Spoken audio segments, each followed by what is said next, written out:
Hello, good evening and welcome back to In the Know Racing Post preview show, brought to you by, of course, the Racing Post and in association with Coral, as we look ahead to a fantastic weekend of action.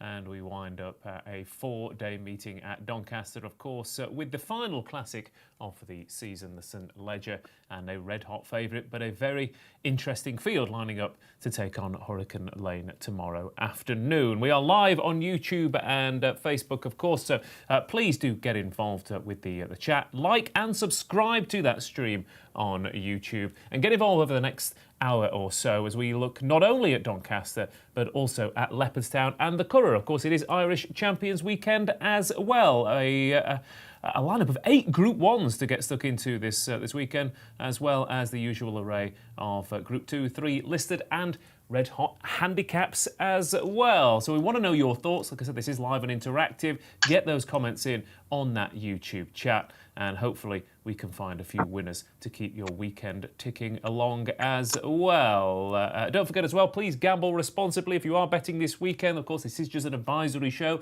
You don't have to listen to us, but hopefully we will steer you in the right direction.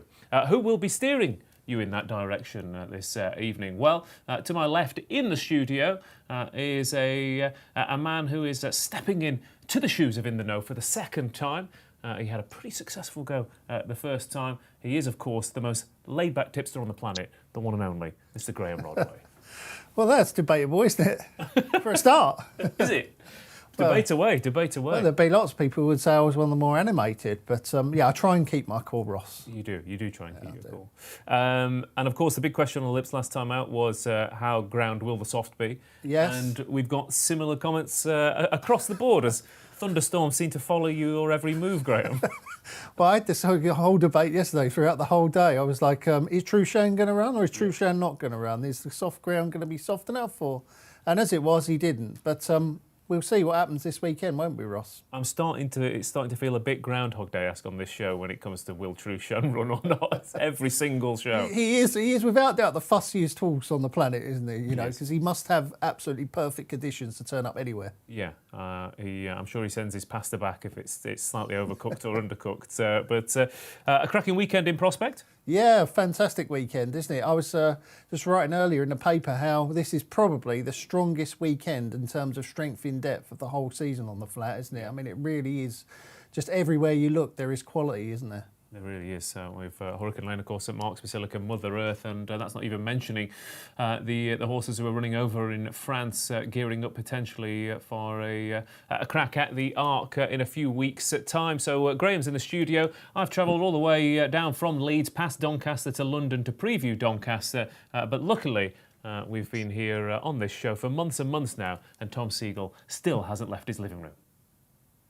Nope, and I'm not doing so very much soon, Ross. As a man who's never left his pasta, I can assure you that, looking at the size of my gut, I can assure you that I'm not worried about whether there's rain or not. I think it'll be fine for Doncaster tomorrow, and I'm really looking forward to it. As Rod has said, great stuff, great racing, loads of sport. Wentworth's down the road from me. I've been to watch a bit of golf this week, and really looking forward to another great day of sport. Reading are playing QPR, so I might nip over there as well. And what a as you say, brilliant weekend of sport. Yeah, see some real Group 1 performers there, I'm sure, Tom. Danny Drinkwater. Do you remember him? He's joined me, believe it or not. Yeah, he was about old as me, but you never know. How much did Chelsea pay for him a few years ago? But how many wages are we paying him is the worrying thing. Now that Tom said that he actually is only down the road from Wentworth, I've now got me thinking, is he living in one of those huge mansions on the estate? Have you seen those? They're absolutely amazing, aren't they? Who knows? I mean, I don't know what the Racing Post balance sheet is, but you know, he's had a pretty successful career. That's why he never leaves his front room. Yeah. I wouldn't either if I lived in one of those. What you don't know is he's got 10 identically decorated front rooms all around the house. Correct, yeah. In different wings. But of course, the show is sponsored by Coral, and every show we have a representative. David Stevens has been stepping in for the past few, but Simon Clare has given him the elbow for Champions Weekend. Simon, good evening to you. Yes, well, there's lots of Group 1 action, so I thought we needed the main man back. I hope Steve isn't watching this. But no, it's a great weekend of sport, as Tom said. We got Emma Raducanu in the final of the US Open tomorrow night, which is just the most extraordinary story. This 18-year-old from Bromley, which I was born very close to her, so I feel like there's some sort of connection. I'm sort of vaguely involved. And obviously we've got Cristiano Ronaldo potentially making his debut again for Manchester United at 3 o'clock tomorrow afternoon. So no cricket, of course. They decided to cancel that to pave the way for racing action this weekend, but a great weekend of sport.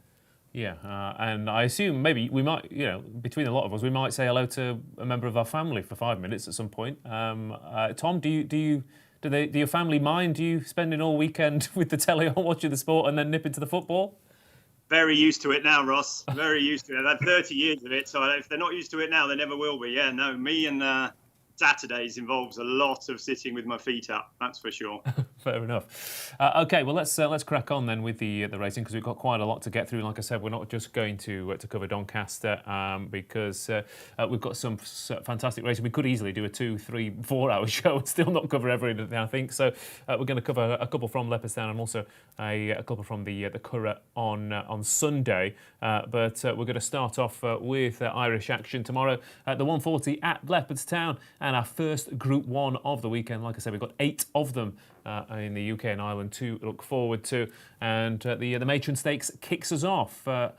Fillies and Mares over a mile here, and Mother Earth is heading the betting here at 11-8. Pearls Galore is 13-2. Acanella 10-1 with Pretty Gorgeous. Epona plays at 11-1 with Champs-Élysées and Shale, and 12-1 Dream Loper, and bigger prices the rest.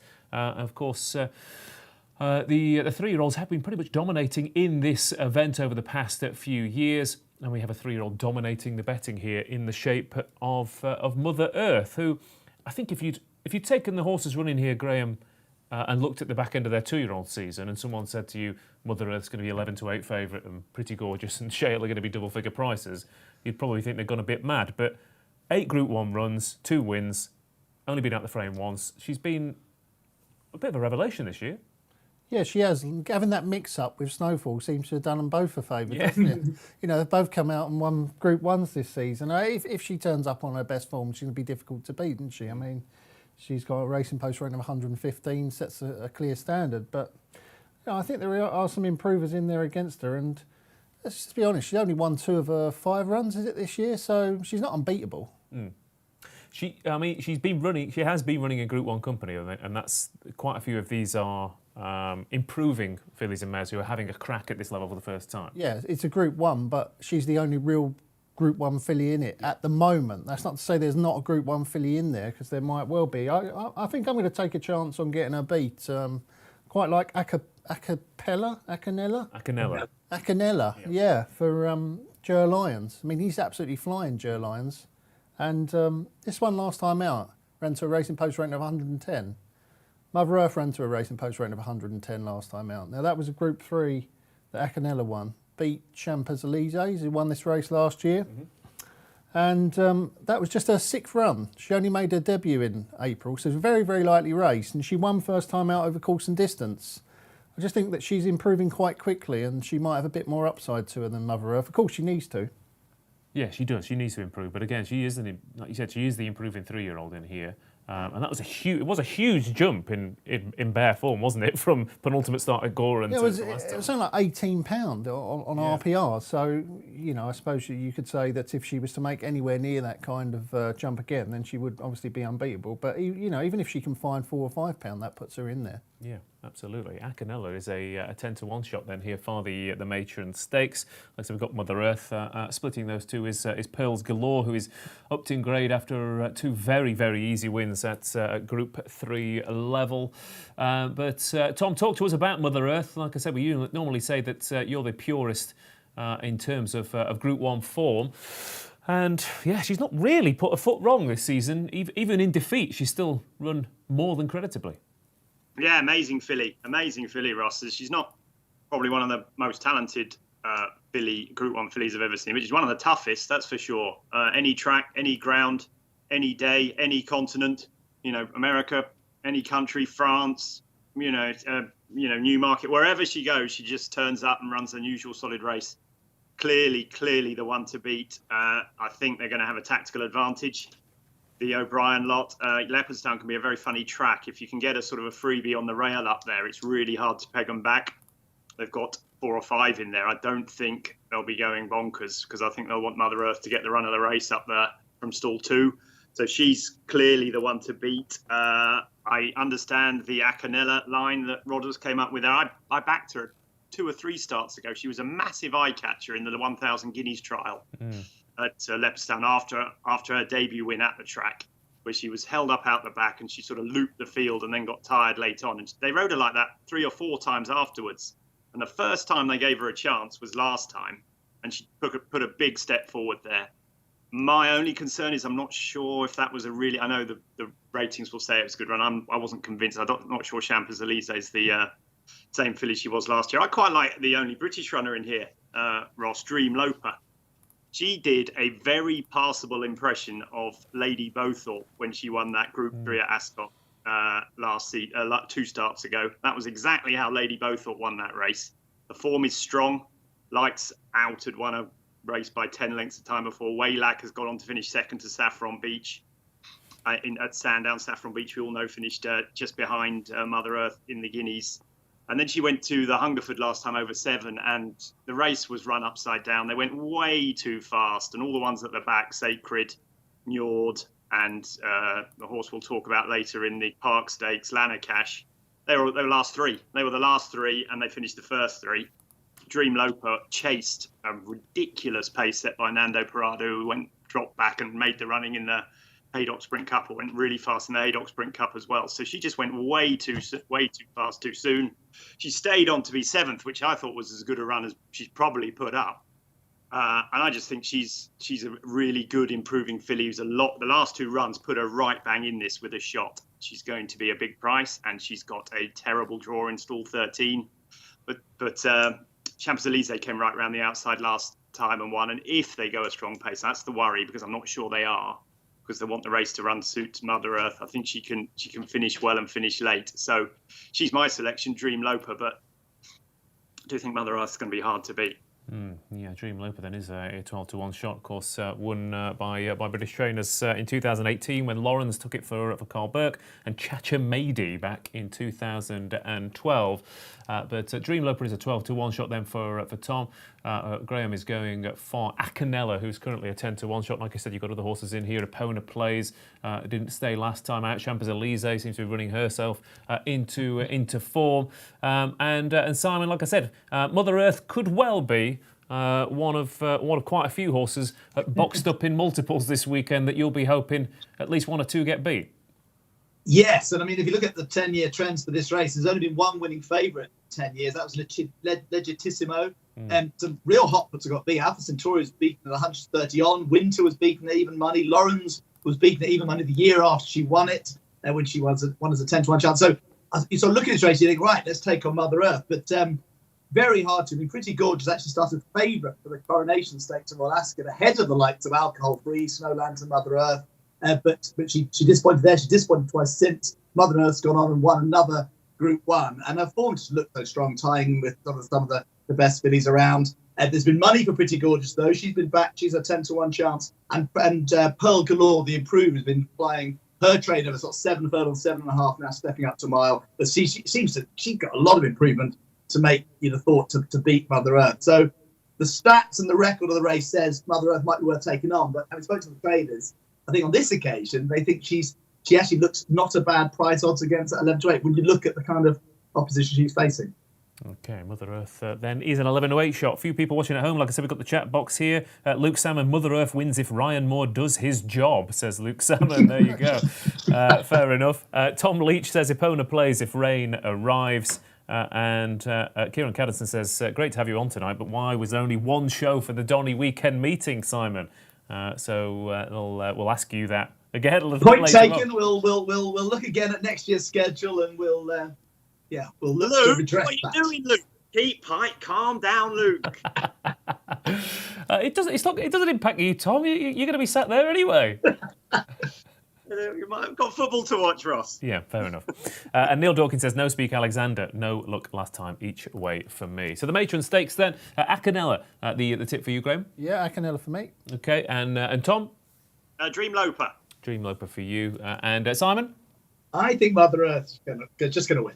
Okay, yeah, I think Mother Earth will probably win as well, but I've backed Champs-Élysées pretty much every run this season, and she might well run into a place in the Matron Stakes. That was pretty easy, really, the Matron Stakes, wasn't it? Let's mix it up a little bit. 5 minutes later, we go to Doncaster for the Portland handicap, and I know that Tom Segal does not like 5 furlong sprints, so luckily we've added half a furlong on for this one. 5.5 furlongs, of course, a very unique kind of race in the calendar, and it's a wide open betting heat. Hurricane Ivor is 6-1 favourite here. Stone of Destiny 8-1. Mondamege is 9-1. Boundless Power is 10-1. Jawal also 10-1. When the dealing's done at 12, Digital at 12, just another bottle at 12, and plenty more familiar names in that lineup as well. Simon, just before we get the tips, what are the each way offerings here? Good question. Come back to me. Okay, very well. I can't. I realise I've thrown you an unexpected curveball there, but I should know that. It's 5 places, the 50 odds. 5 places then, not 5.5 places. I think that should be the offer for the Portland. Hurricane Ivor then is the favourite here at 6-1. If Paul Keeley was in your chair, Graeme, he would spend 5 minutes telling us why Mondamege was going to finally win a big race. Is there a sprinter you've been following off a cliff this season? I do feel the need to try and reenact Keels here because I'm obviously sitting in his seat, you know, and it fits me a bit better than it fits him, obviously. And I wrote his column today, and I have tipped Mondamege. Have you? Yeah, I really fancy Mondamege. Wow. Okay, you are really embodying the spirit. I don't think I can do it in quite the same accent, but he's a funny horse, isn't he? Like he's a bit of a nutcase. He can pull hard, but when these horses like him suddenly seem to get everything right, I think they can reel off wins, and I have a feeling he might do it. Like last week at Haydock, he had every chance to get out and win in that race if he didn't want to, and I thought he stuck his head down and got up on the line and won quite well. And he's going up half a furlong trip, £3 in the weights he's been hit with.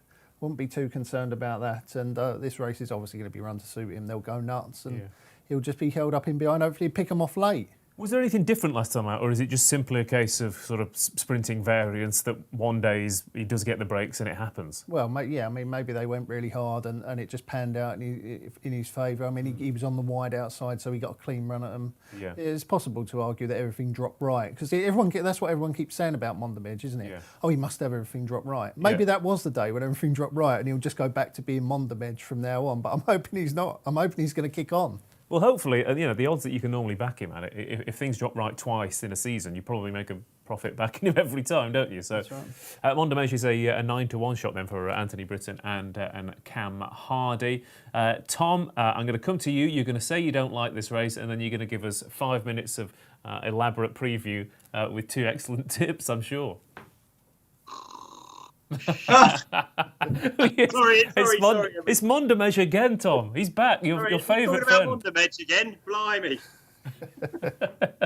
Boundless Prospect or Boundless Power. That was my one. Move on.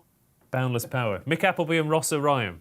Yeah, just thought he ran behind Hurricane Ivor and Mondamege at Ascot. He's a little bit better off at the weights. The rain that fell yesterday will suit. A bit unlucky at Windsor last time. That'll do for me. Okay. Good jockey on board. Yeah, I like him. I like Ross O'Ryan for sure. Yeah, it's not my type of race, but I thought he'd go well. Last 10 years, no winners from single-figure draws, which I thought was a little bit interesting, especially given that Hurricane Ivor is single-figure draws. Digital's also a single-figure draw, and Boundless Power is also a single-figure draw. Oh no! Can't win. Oh, no chance.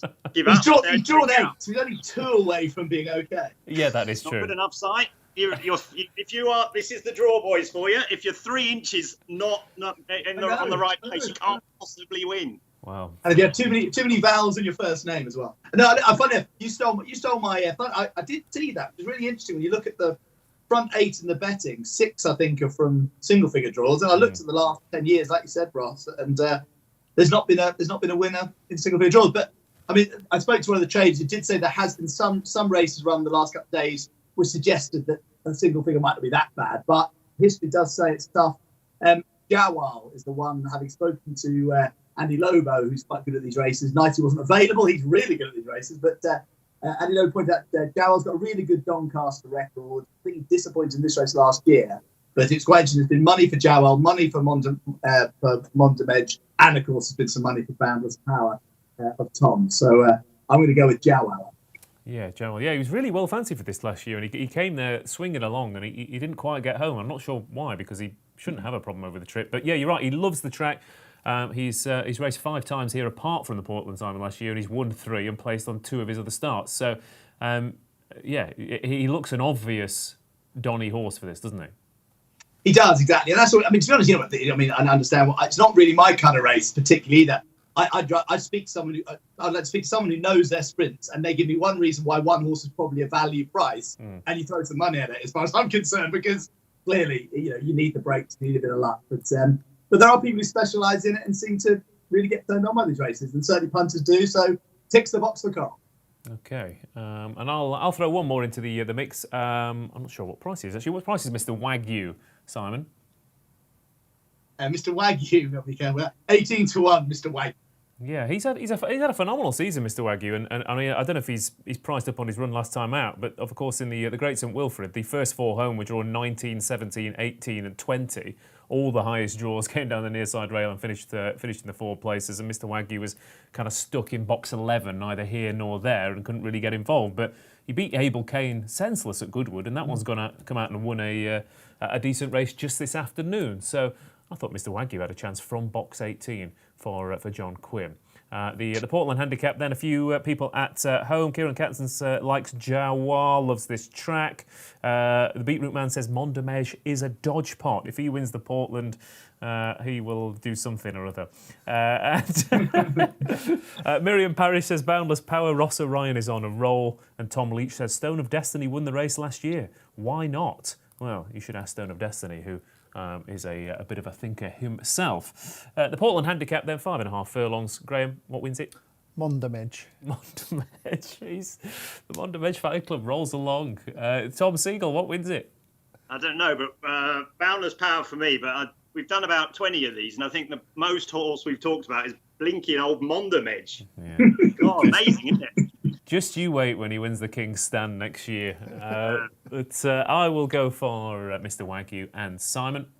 Yeah, I'm going to go for Jawal. I should just mention for the first time, I'm contractually obliged to. Beaten by a length is our offer. If your horse is beaten by a length or up to a length, then you get your money back as a free bet up to £10. And there were 9 horses today beaten by a length, including Armour, 5-4 favourite in the Flying Shielders, and Huyamal, who was very unlucky to touch off in the Flying Scotsman. So, yeah, nine horses we repaid on yesterday, and probably the Portland. We looked one of the races most likely to throw up a couple of beaten by a length paybacks. I'm pretty sure all those horses were backed by me or you, Graham, as well. I think they were. How that thing Huyamal managed to get beat, I just keep going back and watching that and thinking, how can his head possibly be in that position on the line? It's the old Donny angle is one of the worst, isn't it? So yeah, that beaten by a length might well come in useful for tomorrow's action if this afternoon is anything to go by. Okay, that's the Portland then. Very different kind of race coming up for the next contest that we're going to look at. It is, of course, the 220, the 7 furlong juvenile Group 2, the Champagne Stakes, and we'll only need 1 bottle to share amongst the runners, because there's just 4 of them lining up. Albeit, this is never a race that attracts many runners. You have to go back to 2007 to find the last time there was an each-way angle with 3 places in the Champagne Stakes. So a typical lineup and a typical bunch of trainers as well. Reach for the Moon is 4-6 for the Gosling team. Lusail 2-1 for Hannon. Bayside Boy at 15-2 for Varian and Twilight. Jet for O'Callaghan. Sending one over from Ireland at 25-1.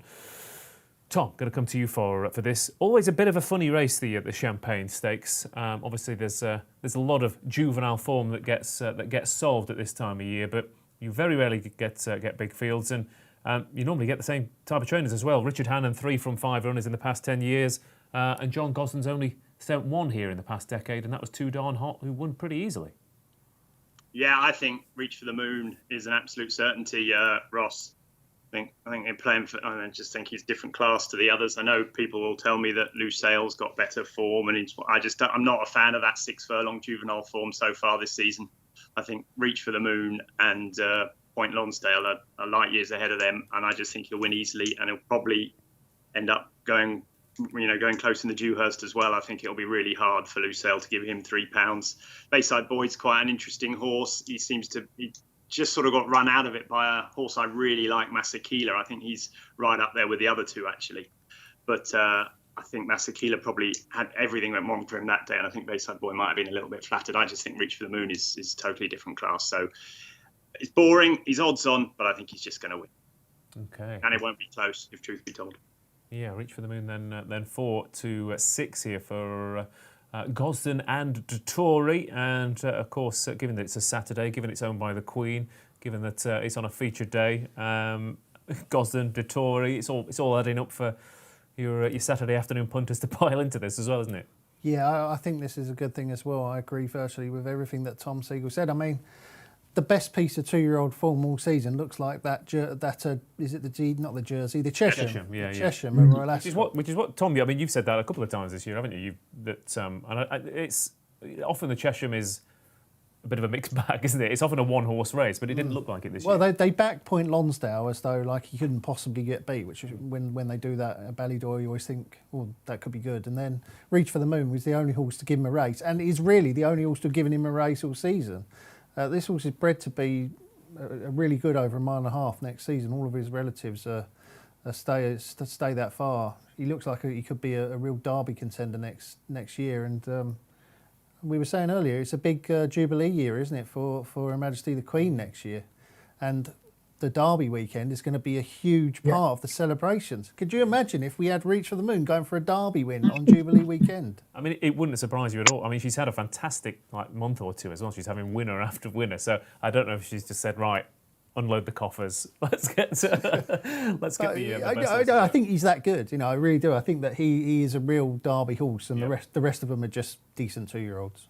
Yes, Reach for the Moon then 4 to 6, Lucille 2 to 1, Bayside Boy. Just a quick word on Bayside Boy again. Tom, you mentioned him. I thought he was a little bit unlucky to lose at Newbury, but he looks. I mean, he's a big raw horse. He looks like another animal that will need a winter on his back. Yeah, maybe. I mean, I like that race at Newbury. I'm with you. I was a big fan of Bayside Boy from his debut run. I thought he showed a really nice turn of foot. I'm a big fan of his sire New Bay actually. I think he goes underrated and he gets quite a lot of good horses. I think there's one called Cresta for Martin Mead that's pretty good too. I thought Masakila had to do his own running and still got back and beat him. I think Masakila's really good. So I could see him running second actually to Reach for the Moon, but I don't think he's going to be in Reach for the Moon's class. Okay, then, not in Reach for the Moon's class. Simon, again, another short price favourite who looks pretty hard to beat. Yeah, and he's been well back this evening. I mean, we were 4 to 5 an hour or so ago when I was sort of looking at the race. He's now 4 to 6 with us. I can see he's 4 to 7 in places. He's been back with everybody, and there's people backing him for next year's Derby. He's now 10 to 1 for the Derby. We shortened him for that. He's 10 to 1 for the 2,000 guineas. The only horse ahead of him in the betting is Point Lonsdale, who obviously beat him in the Chesham and runs on Sunday in the Group 1 there. So it's for all it's a 4-runner race, bit disappointed field. I think it's fascinating, and for the reasons you've mentioned, owned by the Queen, Platinum Jubilee next year, which will be huge for the race. Epsom, the Queen will be there. Touch wood. And Lucelle, I think Lucelle is that form with Asymmetric and Ebro River. They're all in that same sort of heap, aren't they? Which is much for muches. But if Reach for the Moon was to beat Lucelle well, I'm sure his price would shorten for both classes next season. So if it's not a betting race, it's certainly a cracking watching one. Yeah, absolutely. Okay, well, I think we're all in agreement then that Reach for the Moon is going to take some beating. Of course, not only last time out, but that form destroying Harrow on his penultimate start reads very well after his exploits earlier on in the week as well. So Reach for the Moon should be fairly hard to beat. Tactically, of course, it could be interesting as it often is in small fields, but we're all aboard with the Queen. The banker of the day. Yeah, we're all monarchists for a minute at the very least. Reach for the Moon then 4 to 6 for the Champagne Stakes at Doncaster. I just got a few selections at home for people who are watching. Let's have a look. Who have we got? Johnny Boy Get On says, looking at his action, he reckons Reach for the Moon needs proper fast ground. Lusail could well be the one. Yeah, of course, the rain has come. Tom Leach says, Lusail, fastest horse, move on. Does the fastest horse win the Champagne Stakes? That's the question. And Luke Salmon says, I would like Reach for the Moon to win because he's got an acca rolling onto it. So his advice is that Lusail will win. Confidence. I like it. Okay, from one four-runner race then to another here. We've been a lot of promotion and stories about small fields over the last few weeks, but at least this one is a classy lineup for the Irish champion. Still, it would be nice to have a few more challenges, but we do have a couple of top-class animals in the betting here. St Mark's Basilica is even money favourite from the Irish champion. Tarnawa is 5-2, Poetic Flair at 3-1, and then Patrick Sarsfield at 28-1, the outsider of the four. And kind of a similar feel to the Champagne Stakes in the sense you've kind of got one outsider who's taken a bit of his chance. You've got the class act at the top of the betting who is looking to stamp his authority. Poetic Flair's kind of the Bayside boy of it in that there are a few question marks over it, but he's still a class act. How do you see this one going, Graeme?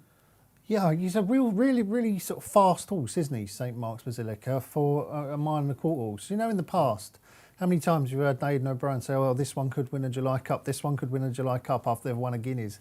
Just look at St Mark's Basilica and you think, yeah, he's pretty fast, and maybe he could. But I think that he's going to be looking for this to be tactical, really. That's why they've probably not been bothered putting a pacemaker in. I think if this turns into a sprint up the straight, he's an absolute certainty to do him for a bit of toe. Because, of course, Tarnawa, on all evidence, doesn't want to sprint up the straight. Well, exactly. And is it Colin Keane, I think, who's riding Tarnawa? Then he's going to have to try and make this into a more of a stamina test, isn't he? He's going to have to try and draw that really sharp turn of foot out of St Mark's Basilica.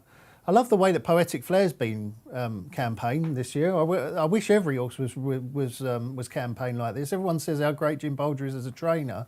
I mean, this is how to campaign a horse, isn't it? Group one after group one after group one, puts in a great performance. Versus Dragon Symbol in terms of hero of the season, I think, for me. Yeah, who comes out and is the toughest in Group 1 company. He's certainly right up there, isn't he, Poetic Flair? But again, he's obviously a miler, so if it turns into a test of speed, maybe that will suit him. But I just feel like St Mark's Basilica's got that sharp turn of foot, and that'll be enough to get him through this. I went back and I went back far enough before I got bored to try and find a horse who hadn't been proven over 10 furlongs who'd won the Irish champion. So it's a fairly unique thing that Poetic Flair's trying to do if he does win. Is there a possibility that Kevin Manning could kind of try and dictate matters from the outset? It would be interesting, wouldn't it? I don't see it happening, but it wouldn't entirely surprise me. To try and use Poetic Flair's skills and advantages in this small field. Tom, talk to us about this again. Not many to go through. It's always nice to see class horses line up against each other, but I guess we get to see a straight fight rather than trouble in running, which can happen. Yeah, brilliant race, isn't it? I don't quite get St Mark's Basilica. I really don't. I think if you go back, for a horse that's won the Dewhurst, the French Guineas, the French Derby and the Eclipse, you think I should be sitting here saying he's a wonder horse, he's the greatest thing ever. I'm just not convinced. The horses he beat in the Dewhurst have hardly won a race between them since.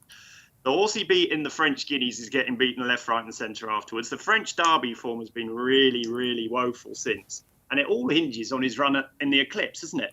Well, I don't think the horses he beat that day, you could tell by the market, no one fancied Adabe and no one fancied Mishriff that day. They just simply weren't ready. They weren't right. And he's beaten two horses that were I think they were 20 pounds below their best, those two horses. So he's clearly very good to win those Group 1 races. But I think this is his toughest task by far. And he's clearly had a hold up because he missed his last run, didn't he? He missed the Judd-Monty International and he's come here. I want to take him on. I really do. I disagree with Graeme. I think Poetic Flair will make the running, because I think that's Jim Bolger and Kevin Manning's style. They won't want to get stuck in behind. And if the ground is fast, I think he might win, because I think he's been crying out for 10 furlongs. I think the form of his St James's Palace Stakes win is at least as good as anything St. Mark's Basilica's done, in my opinion. Now, that might not stack up on form, but I just don't think the horses that ran in the Eclipse ran up to form. So it's hard for ratings guys or people who study form to say that it isn't a good run, but that's my personal opinion. I just don't think that was as good a race as it looked at the time. Tarnawa is very dangerous if they go fast, and Patrick Sarsfield might be the key to that. If Patrick Sarsfield goes on and takes Poetic Flare on and they go quick, then I would fancy Tarnawa to win. But my basic premise of the race is I just want to take on St. Mark's Basilica tomorrow. I don't know. He might be the second coming. He's won all those brilliant Group 1 races. It's just something in the back of my mind that thinks he might not be as good as everyone seems to think he is. So it's a toss-up for me between Tarnawa and Poetic Flame. Personally, I'd probably, depending on the race, I think Tarnawa might be the one tomorrow. I do. I just think, her form in France and last year, I just think she's a superstar. I think she's the one I fancy to win the Arc, actually, behind Adayar. And maybe I'd go for her tomorrow. But it's a race I'm going to watch rather than have a bet in, unless I suddenly get crazy and start laying St. Mark's Basilica, which is a possibility.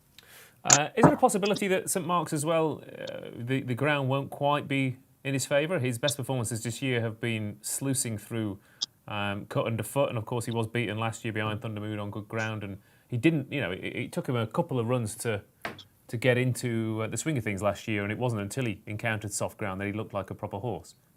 It's possible. I'm not a great ground guy at heart. I think ability is the key, but I just slightly concerned, as I say, that he might just have been a little bit flattered last time, and I think the form before that just hasn't worked out. It really hasn't. You go back through the Dewhurst last year, and it really, Thunder Moon and Wembley, they've hardly done anything since. Devil Waller was fourth, and he's running in handicaps now. So he's just the type of horse at a very short price that I'm always going to try and take on. I might be completely wrong about him. He might be the second. He could be, couldn't he? He's won 4 Group 1s on the trot, and the last time he won by miles. But I just think he's up against 2 horses here that are better or in better form than the ones he's raced against. So I'm going to take him on.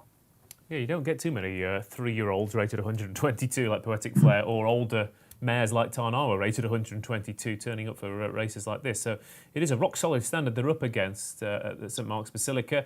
Simon, I'm going to come to you in terms of betting-wise, but also opinions, because, we know who you're going to go for. You're going to go for the Coral Eclipse winner, sure. Well, I'm not sure. I really was on the fence on this, really. I was listening to Tom. I think I kind of agree with him, because St Mark's Basilica was really well backed on the day of the Coral Eclipse. We were there. It was a fantastic performance in the context of the race. And I would like him to win for our sponsorship, obviously. But Mishriff, they were quite clear he wasn't fit that day, and he's come out and looked been very impressive since then. Maybe the form wasn't that great. And Tarnawa is a horse I love. Dermot Well's first Breeders' Cup winner after having his first run back in about 1984 or something. Had many, many goes. She won the Opera at 10 furlongs. And the thing about Leopardstown, I've gone back through recent years, it's a real stiff 10 this. It's a real grinder. So you've really got to gallop all the way up that straight. Unless the race is really won slowly, I think his stamina will really play into her hands. Because the likes of Magical, High Chaparral, Dale Army, they're all horses who have form over 12 furlongs, Golden Horn. And so pace of the race is going to be very important. I wouldn't be surprised maybe she makes the running to make sure it's a stiff enough test. But I like Tarnawa. I love her. I want to go and see her win the Breeders' Cup again this year. So I think I'm going to go for her. But it's a really good race. You can make cases for all 3. That's what you want. It's a 4-runner race, a bit like the Coral Eclipse, but you could make a case for all 3. I'm sure it'll be a popular betting league. Yeah, and tactically so far we've got every horse making the run in, I think, possibly. Well, something has to. No, you're right. You're absolutely right. A couple of people at home. Tom Leach says Mark probably wins, but I love Tarnawa so much. Let's have a look. What else have we got? Johnny Boy Get On. The Aga Khan has a good record in this race. And the Beetroot Man says St Mark's Basilica has beaten some real donkeys. He is not very keen on that form at all. Very harsh indeed. That's St Mark's Basilica. What a name! He has beaten Poetic Flare twice actually in the Dewhurst and the Prix de Jockey Club, isn't it? I know, and both times you can say Poetic Flare didn't run his race. It looks like he didn't, but they have met twice, and he's beaten them hands down both times. He has. So, Simon, who wins the Irish champion? Tarnawa. Okay, I will also agree. I think she is a classy mare indeed, and as long as it's not an absolute crawl, I think she's got a huge chance. Graeme? I'm with St Mark's Basilica. St Mark's Basilica then for Graeme. But you're taking him on, Tom? Yeah, I don't say I want to get him beat, but I can't. I'm tossing up between the other two. I think Poetic Flare has the chance to be at a tactical advantage over these because there's no way Tarnowa's going to make the running. No way. She's never done it before. I don't care if she stays a mile and 10. At 2 miles, not going to make the running. Poetic Flare might make the running, and I still think Tarnowa will win. Put it like that. Okay, Tarnowa then for Tom in the Irish Champion Stakes. If you are watching the show at home, of course, do like and subscribe to the channel as well. We want to get as many likes on this video as possible. We've promised that if Graeme gets 200 likes, he will do every show from here on in. And if Keels doesn't like it, he's going to have to come into the studio and fight him live on air. So please like the stream and get involved on today's action as well. As we move back over to Doncaster for the 3 o'clock, the Park Stakes here, Group 2 contest over 7 furlongs, and another short price favourite here in the shape of Lana Cash, albeit unlike the others that we've talked about so far. This one has to prove that he's up to this level. He's 7-4. Danyar is 5-2. Glorious Journey 3-1. Dubai 10-1. Rhythm Master 16-1. Oh, This Is Us, the outsider, at 20-1. Lana Cash. We haven't seen much of him. When he looks good, he looks very good indeed. And he of course ran in the race that Tom mentioned earlier, where he came from the back off a strong pace. He's 7-4 tomorrow, though. He is, yeah, and purely on form, he's not even better than his owner mate, is he? Danyar. According to RPRs, anyway, Danyar got 117 last time, and Lana Cash 115. But Jim Crowley seems to have absolutely no doubt that Lana Cash is the one to be on. And when you read what Jim Crowley says, it's actually on the Coral website, isn't it? The Coral blog that Jim Crowley does. That's good. That's very good, G-Rod. Well done. You're good. You're good, brothers. We don't want Keels no more. Forget that guy Keels. He wouldn't have known that one. He really makes a really good arguments for why he picks horses. I always think if you read what he says, and he rarely gets it wrong. Obviously, he gets it wrong every now and again. But when you look at jockeys that have got really big jobs like that, and they've got all these decisions to make, you often see a lot of them get it wrong. We've seen it with Dettori in the past at Godolphin and Ryan Moore a lot of the time at Ballydoyle. But I always get the feeling when I read Jim Crowley that he's on top of these Shadwell horses and he knows which ones are which. And they've obviously got no doubt that he's the one to be on, either the trainers, because the trainer has had Lana Cash in group company and listed company ever since he won first time out at Ascot. So they must think he was pretty good. He went and won first time out at Ascot. He went off 6-4 favourite for his debut as well, so they clearly exactly. Had something. He's obviously highly regarded, So to keep him entirely in group company suggests that he's the one of the two, and I think he is the one of the two. But it's a weird old race because I've been a bit of jack of all trades today. I've been doing a bit of Keeley's column, and then I had to fill in for Kevin Morley, who does the trends. Right, okay. And I was going through the trends. Has everyone else been fired, Graeme? Was it just you leaving? It was just me today, yeah. And according to the trends, I mean, I'm not a trends man at all, really, but according to the trends, you absolutely have to have won a group race to win this race. And of course, Lana Cash hasn't won a group race, and Danyar's not won a group race, but yet Dubai and Glorious Journey both have. But so you kind of got the solid options, Dubai and Glorious Journey, against the up-and-comers and the promising horses, Lana Cash. It's one of those races that can make a case for them all. I was saying it was like trappy, but I don't really know what that means. People say, this is a trappy race. But what does that actually mean? I think it means they haven't developed an opinion. Yeah, that's the strong. It sounds like me on this race. Yeah, exactly. Yeah, it means they're saying, look, I'm going to get this wrong before I've given my opinion. I think I'm going to get this wrong. Yeah. So what wins? But purely on the fact that Jim Crowley is riding and Roger Varian has run it in group races the whole time since his first time out, I think that Lana Cash might be better than him. Okay, Lana Cash at 7-4 then for the Park Stakes. Tom, a couple of things to mention about Lana Cash. One is obviously that pace last time out, but it's just Roger Varian horses in these kind of races. I've been stung too many times before. And in the last couple of years, last 2 years, for example, he's won 45 horses in Group 2s. He's won 1, and that was an odds-on shot in Italy. He's 0 from 29 in Group 1s in that same time as well. I mean, Charlie Appleby's won more Group 2s in the past month. than Roger Varian's won the past 2 years. And you get a lot of these horses like Lanacash who look very classy. I guess one of them's going to find his feet, but they're always quite short. So you're not in his fan club then? You're not head of the Roger Varian fan club? I think he's a fantastic trainer. It's just when they get to this level, they don't quite seem to go through with that promise. But one of them will eventually. Yeah, I'm with you. I'm not. I just think that punters overestimate them. That's the way to put it. It's not that they're not good horses. Rodders was saying Jim Crowley never really gets it wrong. He actually got it wrong the last time Lanakesh ran because he didn't want to ride him that day. I thought that he was flattered, massively flattered by the way the race was won. He got beaten here as a 2-year-old last year. I know he came to win the race, but he got worried out of it by a new mandate. That form isn't brilliant. Is he going to bounce on the back of that? I think he must have run hard after a long time off. He's just not the type of horse I want to be on. He could win by miles. He could be totally different class to these. But 7-4 is too short for me. I thought Glorious Journey was going to run well. I just thought he was solid.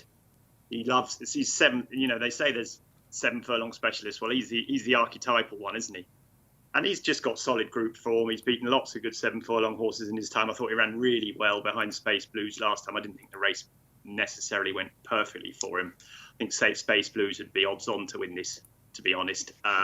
The filly that was second is very good, Highfield Princess. She's a massive improver. He was right on her tail. Just thought he was solid against the favourite, who might be a bit of a fancy Dan. I don't know. I might be being harsh on him, but I'd go for Glorious Journey against Lanacash. Okay, yeah, Glorious Journey then, who, I know we're clutching at straws here, but he's only a nose behind Emma Artiana in the July Cup. Admittedly, it was a battle for 10th and 11th, but there you go. You make your own angles, don't you?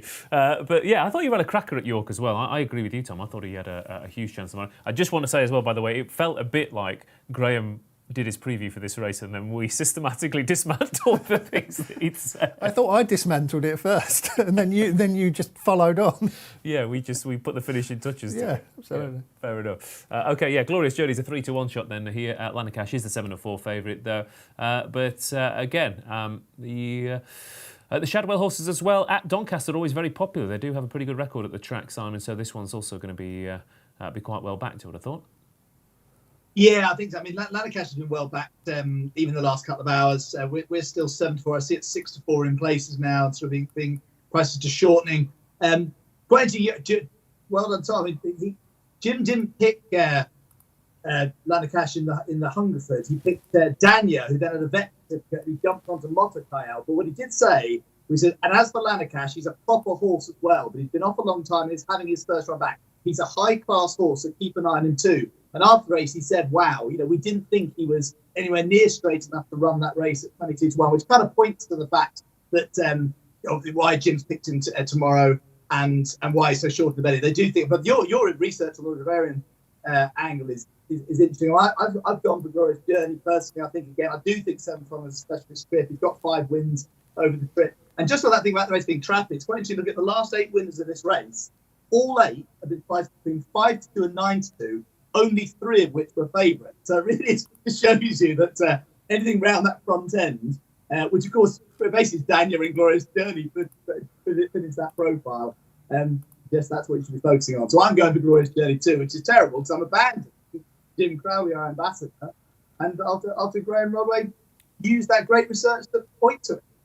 So you've gone against the Coral Eclipse form. You've gone against the Coral Ambassador again. Maybe. That resignation, is the resignation letter in the post, Simon? Is this it? Are you quitting? Hopefully not. You know something. This could be I thought you might be going out in style. But the Park Stakes then, Graeme, what wins it or not? Well, yeah, I think Lanacash might win it or not. Okay, very well. Tom? I think it's very tricky, but I'll be on Glorious Journey. Okay, yeah, I think Glorious Journey's got a huge chance as well, especially off that Space Blues form last time out. And Simon? Yeah, me too. Glorious Journey. Glorious Journey. It is then for the Park Stakes. As we move on then to the 3:35 tomorrow, otherwise known, of course, as the St Ledger Group 1 final classic, oldest classic, of course, of the season as well. And we've got an odds-on shot, but we've got an absolutely cracking lineup up against him. It's certainly no penalty kick for Hurricane Lane, albeit the vast majority of our viewers at home do think he'll win. 64% are going for Hurricane Lane on our social poll. Ottoman Empire, Emperor 13%, Moho Star 3%, and then other 17%, suggesting there are quite a lot of other options here at decent prices. A lot of them have run into each other all season, and we have a few quirky customers. We'll get to high definition in a second. But Hurricane Lane is 4-5 here for the St Ledger 2021. Moho Star is 13-2, high definition 13-2, Ottoman Emperor 8-1, interpretation 12, Sir Lucan is 16-1, the Mediterranean 22s with Youth Spirit, and then we've also got Scope, who's in at 40-1, and the outside of the lot is Fernando Vici at 50-1 then for this year's renewal. And again, we've got a very short price at favourite here. We've had past few years, Tom, similar types who've come through here, 120 plus 3-year-olds lining up. Capri, Kingston Hill, those kind of horses have won. Idaho might well have won a couple of years ago as well. So when the market really gets on one in the ledger, it often comes to fruition. And to be fair, he does have the best form in the book quite comfortably. Yeah, he's got the best form in the book for sure. His performances in Ireland, where he picked up Lone Eagle, was a good effort. I don't think it was a brilliant effort on the form book, but he did really well to win, given the way the race was run. He was much better in France last time on soft ground. Actually, I think that might have helped him. I would say though that Mojo Star, I think you were calling it. He'd been down in the Mediterranean for too long, Ross. I'm just bringing it's been humid. I can't believe he's not Clare's second favourite and much closer in the betting to him, because the Epsom Derby form has worked out like gangbusters, and there was no fluke about it. There can't have been fluke about it given the time of the race. He split Adayar and Hurricane Lane. He stays very well. You can throw out his Curragh run, because he just got almost knocked over. He's had a warm-up prep run in a small little race. I think his form is light years ahead of all the others. I think Hurricane Lane is first. He is second. There's no doubt about it in my book. I think he's going to stay the trip. Can't believe he isn't a lot closer in the market to the others. I think if you look at those other, the old Voltages and Gordon Stakes, all those horses finish on top of each other. They're all about the same horse. I think they're miles behind Hurricane Lane and Mojo Star on form, in my opinion. Now, it is the St Ledger, and one of them could take a big step forward. A high definition could bounce back. He looked like a strong layer last year, but it'll need to be a Lazarus-like comeback from him, wasn't he? Because he was horrible at York last time. Ottoman Emperor is an improver, definitely an improver, and I thought he won with a bit in hand last time, but he's definitely not a stayer on pedigree. He's not a certain stayer on pedigree anyway, put it like that. I think he's got to take a step up. He might do it, but stamina would be my issue for him. And I think all the rest have got plenty to find, literally a lot to find with the top two. I think the Derby form is the best piece of 3-year-old form this season, and it is not close. And all those others have got to step up to the mark to make it. So I'm firmly in the Mojo Star camp. Look, Hurricane Lane might win, but if there's any horse that's going to beat him, it has to be Mojo Star for me. Okay, Mojo Star then a 13-2 shot.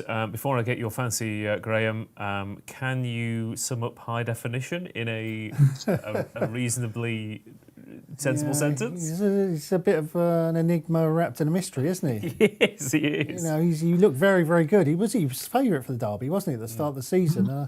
And it's just all gone completely wrong, hasn't it? I couldn't have him, could you, after the way he's run this season? It would be a Lazarus-like comeback, wouldn't it? It'd be a Dettori masterclass if he gets it. Yeah, absolutely. Obviously, Hurricane Lane will win if he turns up on his very best form, but it's a weird race, isn't it, this one? Yeah, a lot of favourites have won in it, but a lot of favourites have been beaten in it, haven't they? Like Bandari years ago, Honolulu was a short price, Rewilding was beaten. Yeah. Camelot, of course, and that weird Idaho unseated rider. So it is a strange race. It's a unique test, isn't it? 1 mile, 6.5 furlongs for 3-year-olds at this time of the year.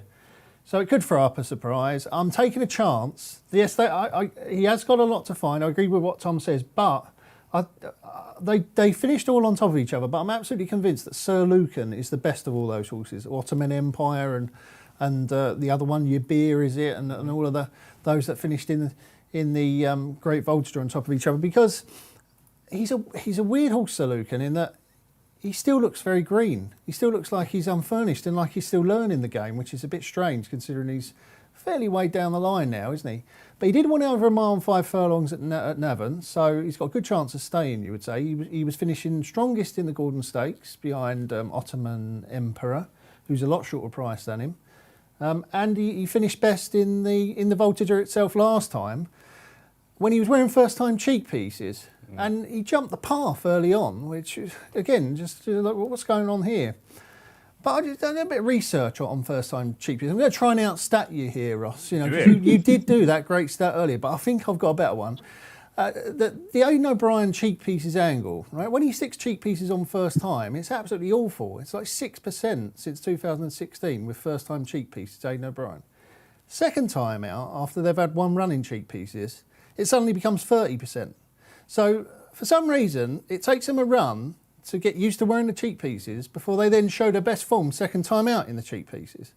And I just wonder whether maybe he doesn't really work them that much in the cheek pieces at home. So when they get them on the race course, it's the first time they've had them on. And maybe that explains why Sir Lucan jumped the path. Maybe, he was like, oh, what's this I've got round my head?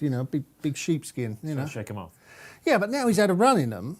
We've already seen from those stats that his horses do take a big step forward once they've had a run in the cheek pieces. Now, of course, Sir Lucan's got to make a big step forward. He is miles behind Hurricane Lane and Mojo Star on reform. But I do think that he will improve for the step up in trip and the second time cheek pieces. I think there's a good chance he could run into a place at a big price. And who knows, if Hurricane Lane and Mojo Star underperform, he might even win.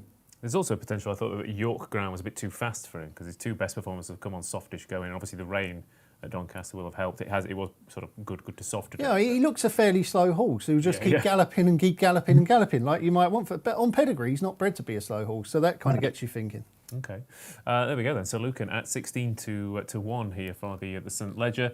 And while I agree, I think Hurricane Lane will take all the beating. Mojo Star and Sir Lucan do have chances. I just want a quick word on scope and a price, Simon, for Rafe Beckett's charge. Rafe Beckett does not waste the St Ledger bullet, that's for sure. He's had 3 runners in it in recent times. They finished first, second, and third. Obviously, this horse comes from the family of luck here. But again, I thought a similar thing at York. This horse was just constantly looks outpaced every single run. Beat Mojo Star on debut last year, albeit in very soft ground. But I thought there's going to be a few of these horses that might be crying for stamina late on. But Scope looks absolutely ready-made for a step up here, and I thought he could run on into a place. Yeah, and it's worth having a little look for a big price winner. There have been big price. Enclose 25s, Harbour Law 20s, and funny enough, Scope keeps popping up in my Racing Post tracker. So I put him in it after the Lingfield Derby charges. So I thought he ran a very eye-catching race that day. And I put him in it before, obviously. We knew that Adea came out of that race and won the Derby. I mean, finished second to third round. So, I mean, literally, you maybe just have a quick glance down at him. He then has only run the once since when 50 Yabir in the Great Voltigeur. I mean, look, he's interesting. He's very, very unexposed. Obviously, I'll have to watch that race again because presumably he was staying on at the depth. And he may be not the quickest, but at a price to run into the frame, that's another interesting one. I found Sir Lucan was something I'd noted and watched him. If you look at his race, his last 2 runs, he's travelled beautifully into the straight. And then as soon as they got after him, found he just worked in completely one pace. So I wonder whether they might just try and ride him almost a bit more prominently and go for home early because he'll relish that mile 6, whether he's good enough. It's a really good St Ledger, and Hurricane Lane isn't being that well backed. He's sitting there around 4 to 5. Other horses, Mojo Star's been backed against him. Interpretation with Holly Doyle on Aidan O'Brien's is actually the one of Aidan O'Brien being back tonight. So although it's a short price favourite, I think it's got the hallmarks of being a really good betting race. And obviously you've got places to play for, 3 places. So interested to see where the money goes. I mean, of those 3 odds on favourites in the last 10 years, Camelot was 2 to 5, possibly should have won. Idaho unseated runner when probably would have won, and Logician won at 5 to 6. So, it's you can make it. You can back the favourite with if you like the favourite, could well win, but you can make case for a few each way. Okay, a cracking renewal then of the St Ledger. But what wins it, Graeme Rodway? Sir Lucan for me. Sir Lucan it is then for Rodders. Are you going with the Rodway or the Highway, Tom? I'm not going for Sir Lucan, no. Sorry, Rodders. I thought the interesting Aidan O'Brien one was the Mediterranean, actually. I thought he might be the best of them. I thought it was interesting that Wayne Lorden rides him. There's the big race meeting in Ireland, isn't there, the Champions Day, and Wayne Lorden comes over and he's the outsider of the whole lot. Now, it doesn't make sense for me for Aidan O'Brien to put his jockey on the worst one. Holly Doyle and James Doyle never ride for him. So I thought that was interesting that he's on him. So I thought he might be the one that would end up being best to him. For me, though, I think Hurricane Lane is very hard to beat, but Mojo Star is the only horse that can do it. Okay, yeah, interpretation by Galileo out of an Aga Khan mare, so there's going to be a lot of stamina there, that's for sure. I think Hurricane Lane will win the St Ledger, but I'm going to be chancing Scope each way to, at the very least, hit the frame. Simon, what about you? Yeah, so I think Hurricane Lane may well win, should win, hope he wins. We've had a really good season with these 3-year-olds. I hope he wins and sets up some decent races in the winter, but I'll back Scope each way now. My Racing Post track has been bleeping at me for however long. I've got to back Scope now, and Sir Luke, I'll probably chuck a few. I'm going to have loads of bets on the ledger. Just mentioned a couple of price boosts.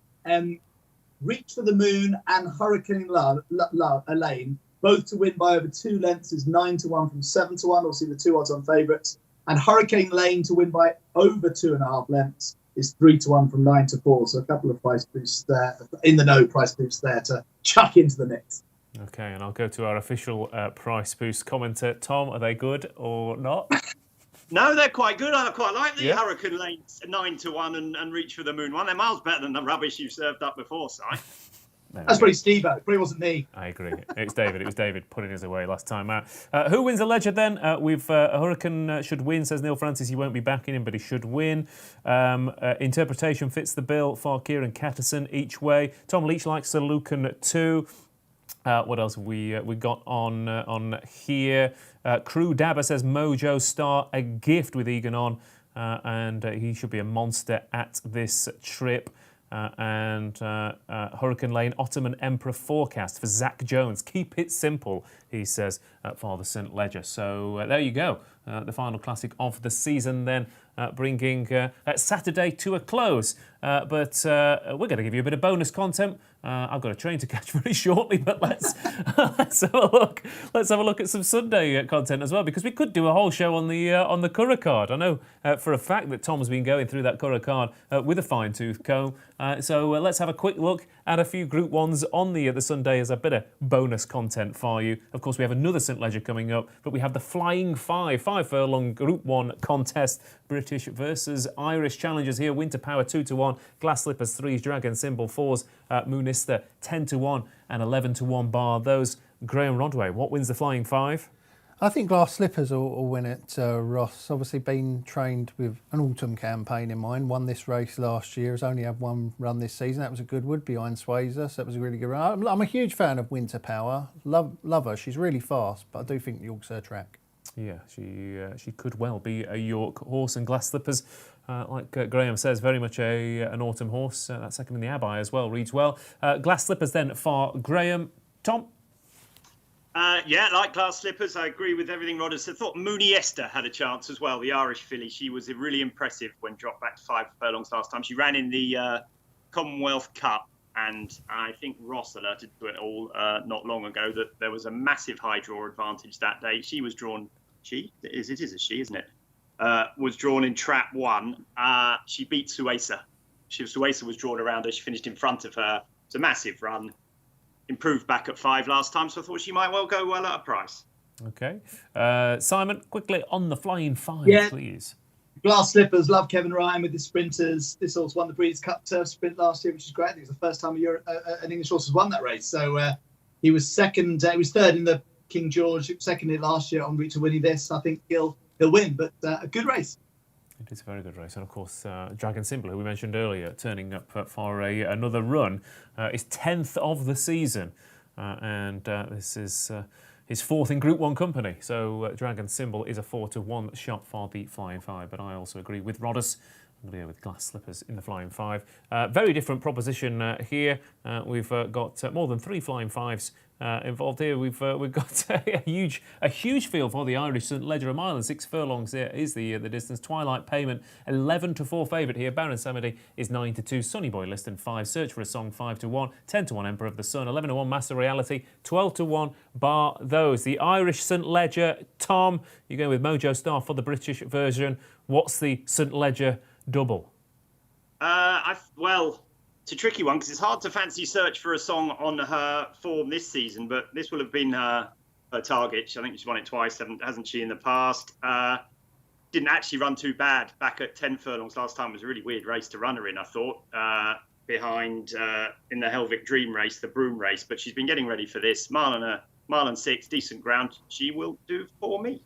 Yeah, search for a song. Going for a hat-trick in the race is a 5-1 shot. Graeme, the Irish St Ledger, a race that you've had success in the past, or not? Not really, no. And I don't think it's a purist grade one, is it? It's a tough race, isn't it? I don't think there's any standout in there. It's a mixed bag, isn't it? Sonny Boy Liston, maybe. I mean, I wasn't blown away by his Ebor run, but I thought he stuck on well that day. And I remember early in the season picking him out when he ran at Chester, thinking, yeah, Sonny Boy Liston will be really good when he goes up in trip because he's got plenty of relatives who stay well. And so it's proved. So I would give Sonny Boy Liston a chance of making the step up.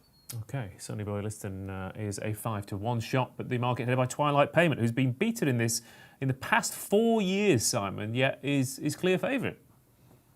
Yeah, I mean, obviously Melbourne Cup winner, 11-4 favourite, won last time out. Sonny Boy Liston, I thought Sonny Boy Liston represented a bit of value. Obviously, winning the Ebor is no mean feat. Only a few pounds behind Twilight Payment, and Ever of the Sun did beat Twilight Payment and search for something earlier in the season. Just, I suppose that last one would put you off a bit. So I'll go for Sonny Boy Liston. Okay, Sonny Boy Liston then is a 5-1 shot here. Fart Johnny Murter. Let's have a quick mention on Baron Samedi as well, who last time out at soft ground over 1.5 miles behind Broome over in France, certainly not in its wheelhouse, but this horse is probably one of the most improved performers all season and has to have a huge chance for Joseph O'Brien and Dylan Brown McMonagle. So that's it. That's pretty much all the races we could squeeze into a little over an hour. Tom will be doing his own private pre-Foy and pre-Vermeil previews from home if you want to go round to his house just south of Wentworth. But Graeme, what is the nap on a fantastic weekend of racing for you? Mine's Acanella in the 140 at Leopardstown, the Matron. Acanella then it is for Graeme. Tom, what is the nap? Well, we didn't even mention the best race, Ross, did we? You've seen that National Stakes with Duke Dessa, Ebro River, Native Trail and Point Lonsdale. That's the best race of the weekend. Can't wait for that. My nap is I'm going to take a chance on Mojo Star in the St Ledger. I think he'll run really well. Okay, Mojo Star then in the St Ledger. Simon, the nap for you? Yeah, I think Mother Earth is the one. I think she'll win the Matron. I think we can't talk about the art trials of the Prix Vermeil, but Frankie Dettori picking up the rides on Bolshoi Ballet, Snowfall and Broome, 2 favourites and a second favourite, Aidan O'Brien. It could be a huge weekend for Dettori. Yeah, it could be a fantastic weekend for him. So, sorry, Simon, what was the nap there? Sorry, my nap was Mother Earth. Mother Earth, of course, yes. And I will go with Glorious Journey in the Park Stakes to win for the Appleby team in that 7 furlong Group 2. That brings Ross, I know you've got a train to catch. Do you mind if we go through another 3 races? Have you looked at Bath tomorrow, Tom? I'm not going to Bath, but you are. Am I? That's what you said. I thought you said you were going to Bath. No, I said, have you looked at Bath tomorrow? I'm more of a shower man personally, but I was going to read some comments out, but we've got to go. This show needs to be every night and 3 hours long. That's what it needs to be. Let's get us on Twitch. If people can play games for 8 hours and people are watching, why won't they watch us talk about every single race on a day? That's the question. Thank you for everyone who has stuck around till this point. Please like and subscribe to the stream, of course, because that certainly helps the numbers. And again, have a good weekend. Gamble responsibly again. Like I said, you don't have to bet in every race. You don't have to follow every tip and bet what you can afford on a very long and very exciting weekend of horse racing. Thank you to Graeme, thank you to Tom, thank you to Simon, and thank you to everyone at home. Enjoy the weekend and be lucky. Be very lucky. Fingers crossed.